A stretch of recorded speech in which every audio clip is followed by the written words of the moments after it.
हमें मजबूत सीजीआई की जरूरत है जो लॉ को इम्प्लीमेंट कर सके।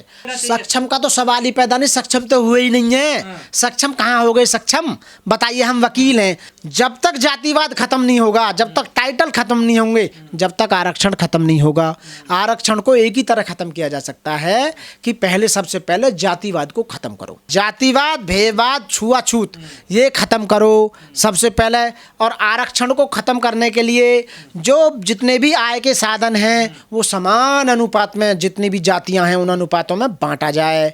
जो आरक्षण की जो नींव रखी थी संविधान में, बाबा साहब ने इसलिए रखी थी कि हमारे देश में जितने भी लोग रह रहे हैं, विभिन्न विभिन्न धर्मों के लोग, विभिन्न विभिन्न जातियों के, संप्रदायों के लोग, वो आर्थिक आधार पर और सामाजिक आधार पर, शैक्षणिक आधार पर एक हो जाएं। मतलब समानता आ जाए, इक्वलिटी आ जाए। यानी कि जो दबे कुचले गरीब लोग थे, जिनमें खासकर ओबीसी, एससी, एसटी, माइनॉरिटीज के लोग थे, उनको ऊपर उठाने के लिए, उनका स्टेटस, उनका सामाजिक स्तर ऊपर उठाने के लिए संविधान में आरक्षण का प्रावधान बाबा साहब ने किया। लेकिन आज संविधान को लागू हुए 75 साल हो चुके हैं और 75 साल में भी जो खाई है वो पटी नहीं है, बल्कि और नीचे जाती जा रही है।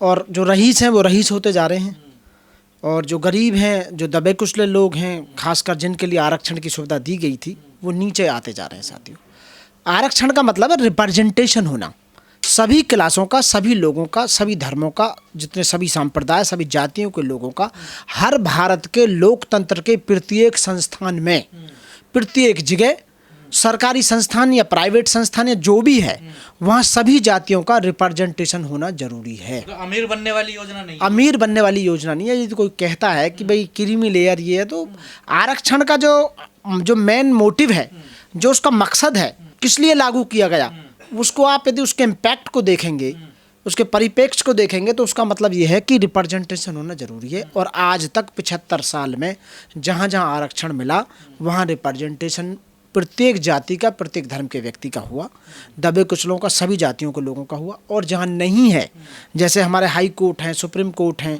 ठीक है, और कई जगह हैं भारत के लिए, वहाँ पर आरक्षण नहीं है तो रिप्रेजेंटेशन भी नहीं है, ख़त्म है पूरी तरह से। वहाँ हमारे लोग नहीं पहुँच पा रहे हैं। मतलब तभी एससी एसटी के जज नहीं बन पाते, जज नहीं बन पा रहे, या सेक्रेटरी हैं सब सरकार को चलाने वाले, वहाँ नहीं पहुँच पा रहे। खासकर एमडी हैं या पीएचडी हैं, बीसी हैं, वाइस चांसलर हैं, जो भी हैं, वहाँ नहीं पहुँच पा रहे हैं। आप ये देखो, तो अभी तो पूरी तरह से बैकलॉग ही नहीं भरा गया आरक्षण का। जो 20 लाख पद भारत में खाली पड़े हुए हैं, वो जानबूझकर इन्होंने ये खाली कर रखा है। गवई साहब ये कह रहे हैं कि आईएएस के अधिकारी के बेटे को क्या जरूरत है आरक्षण की? आप सीनियर एडवोकेट हैं, आपको क्या जरूरत है? यदि जनसंख्या के अनुपात में देखा जाए तो जितने भी हमारे लोग हैं, आज आरक्षण को केवल एससी को देखा जा रहा है। आय के साधन हैं जिनको हम बोलते हैं, खासकर मैं बताऊंगा जो सरकारी इंस्टीट्यूट्स हैं, जल, जंगल, जमीन, पहाड़, खदान, यहाँ के जितने हमारे संस्थान हैं, उनके जनसंख्या के अनुपात में समान बंटवारा होना चाहिए। और जाति व्यवस्था को खत्म हो जाएगी तो ये आरक्षण भी खत्म हो जाएगा। आदमी का शोषण जो होता है वो जाति के आधार पर होता है या फिर आर्थिक आधार पर? जाति के आधार पर होता है।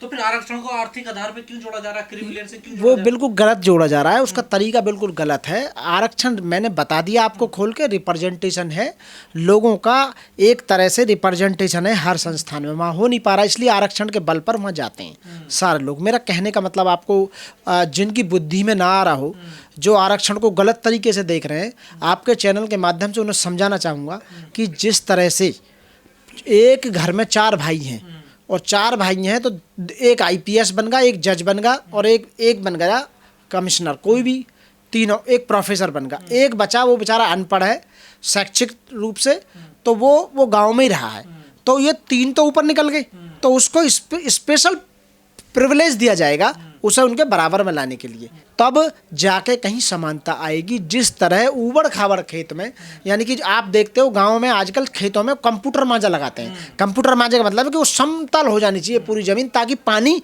एक जगह छोड़ने के बाद पूरे खेत में पानी चारों कोने बराबर हो जाए। तो इसीलिए समाज में, पूरे समाज में सभी जातियों को लेकर, सभी धर्मों को लेकर कंप्यूटर मांजा लगाने की जरूरत है, यानी कि उन्हें समान करने की जरूरत है। जब तक वो समान नहीं आएगी, जिस तरह ऊबड़ खाबड़ जमीन पर ऊंचे पर पानी नहीं पहुंच पाया तो वहाँ पैदावार अच्छी नहीं होती है और नीचे ज़्यादा पैदावार हो जाती है। तो इसीलिए आरक्षण की जरूरत है। पर जो लोग आरक्षण का विरोध करते हैं वो इस बात को क्यों नहीं कहते हैं कि आरक्षण का जो विरोध करता है ये हाँ, घोड़ी पे नहीं चढ़ने, आज भी बारात नहीं निकालने दी जाती। ये जितने भी लोग जो आरक्षण का विरोध कर रहे हैं इन्हें डर लग रहा है कि जो तुमने उनके अधिकार जो तुमने खत्म कर दिए हैं, जो बेईमानी से, चालाकी से, धूर्तपने से जो आपने उनके हिस्से की जमीन, उनके हिस्से की शिक्षा, उनके हिस्से का सोना चांदी, उनके हिस्से का पैसा, उनके हिस्से के petrol pump, gas agency, educational institute, उनके हिस्से के जितने भी सरकारी पद, उनके हिस्से के जितने भी संवैधानिक पद जो तुमने बेईमानी से जो छीन कर अपने पास रखे हुए हैं, तो तुम्हें डर लग रहा है कि ये मांग करेंगे कि हमें हमारा हिस्सा चाहिए भारत में से। ये तुम 15% लोगों ने इन 85% लोगों का सारा छीन के जो अपने पास रख लिया है, इसलिए तुमसे वो लिया जाएगा, वो बटेगा। अब जनसंख्या के अनुपात में संसाधनों को बांटा जाएगा। जिस तरह से एक कंपनी में यदि 51% शेयर जिसके होते हैं वो उसका मालिक होता है, तो देश में जो 52% जो जनसंख्या वो ओबीसी की है, अदर बैकवर्ड कास्ट। वो ये कह रहे ना, जो लोग सक्षम हो गए उनको आरक्षण नहीं लेना चाहिए। सक्षम का तो सवाल ही पैदा नहीं, सक्षम तो हुए ही नहीं है। सक्षम कहाँ हो गए सक्षम? बताइए, हम वकील हैं, हम पर नोएडा में जमीन तक नहीं है, बताइए आप कहाँ सक्षम है, हम बताइए। तो आरक्षण खत्म नहीं होगा। सीजीआई जाने वाले हैं, सीजीआई बेचारे अपने पद को सुरक्षित करना चाहते हैं कि रिटायर्ड होने के बाद मुझे ह्यूमन राइट्स कमीशन का चेयरमैन बना दिया जाए या राज्यसभा मेंबर बना दिया जाए। हमें मजबूत सीजीआई की जरूरत है जो लॉ को इम्प्लीमेंट कर सके। मैं सीजीआई की बात नहीं कर रहा, वो सुप्रीम कोर्ट में जूता फेंकने वाला आदमी तो कंटेम्प्ट के अंदर तो 6 महीने के लिए जाएगा ना, जाएगा कम से कम अंदर। कंटेम्प्ट किया है, वहाँ कोई भी बैठा होता।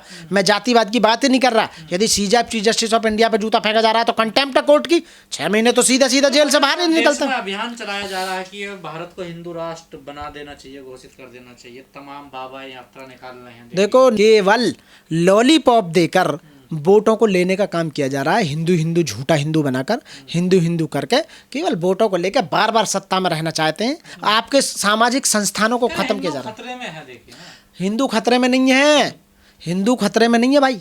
यहाँ शिक्षा खतरे में है, यहाँ स्वास्थ्य खतरे में है, यहाँ रोजगार खतरे में है, यहाँ संवैधानिक पद जितने भी वो संविधान खतरे में है, यहाँ मानवता खतरे में है।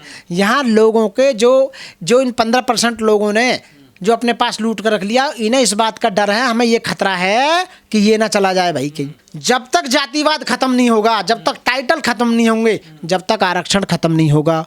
आरक्षण को एक ही तरह खत्म किया जा सकता है कि पहले, सबसे पहले जातिवाद को खत्म करो। और जातिवाद जो पहले जातिवाद, भेदभाव, छुआछूत, ये हाँ, जातिवाद, भेदभाव, छुआछूत ये खत्म करो सबसे पहले। और आरक्षण को खत्म करने के लिए जो जितने भी आय के साधन हैं वो समान अनुपात में, जितनी भी जातियां हैं उन अनुपातों में बांटा जाए। जिसकी जितनी संख्या, जिसकी देश में, जैसे ओबीसी की 52% संख्या है, तो जितने सामाजिक जितने भी आय के साधन है 52% पहले ओबीसी को दिया जाए। 17% जिस तरह से एससी वाले हैं उनको दिया जाए, एसटी वालों को, मुस्लिम भाइयों को दिया जाए। मुस्लिम भाइयों को भी जरूरी है भाई, वो भी देश के मालिक हैं, उन्होंने भी देश आज़ाद करवाया है। तो इन्हें इस बात का डर है, सत्ता में बने रहना चाहते हैं। और जैसे हिंदू सनातन एकता यात्रा, ये केवल वोटों को लेने का मामला है। केवल झूठा हिंदू बनाकर ना उसे रोजगार दिया जा रहा, ना उसे शिक्षा दी जा रही, ना उसे स्वास्थ्य पूरा किया जा रहा, उसको तो कुछ दिया ही नहीं जा रहा। रोटी कपड़ा और मकान है ही नहीं, मैं केवल डंडा लेके। तो ये सब पागल बनाने का काम है, जनता को मूर्ख बनाने का। हम जैसे जितने इंटेलिजेंट लोग हैं, हम जैसे ज्ञानी लोग हैं, जिन्होंने पढ़ रखा है, पूरी तरह से संविधान को पढ़ा और पूरा जो सिस्टम है उसको पढ़ा है, तो हम लोगों को समझाने का काम कर रहे हैं। साहब की फेयरवेल चल रही है, उनके विदाई हो रही है, वो तो ये तो सीजीआई आते रहते हैं। मेरे ही समाज ने बड़ा विरोध, हाँ बिल्कुल करेंगे, क्यों नहीं करेंगे। जब तुम सही समानता में, जब जिसलिए तुम्हें बनाया गया, ठीक है ना, सब अपने अपनी जाति के लोगों के लिए काम कर रहे हैं। तुमने अपनी जाति के, अपने संप्रदाय, अपने लोगों के लिए काम ही नहीं कर। ऐसे हम सीजीआई की जरूरत ही नहीं है, हम नेग्लेक्ट करते हैं ऐसे सीजीआई को, कोई जरूरत नहीं है। ऐसा होना ना होना बराबर है, कोई फायदा नहीं।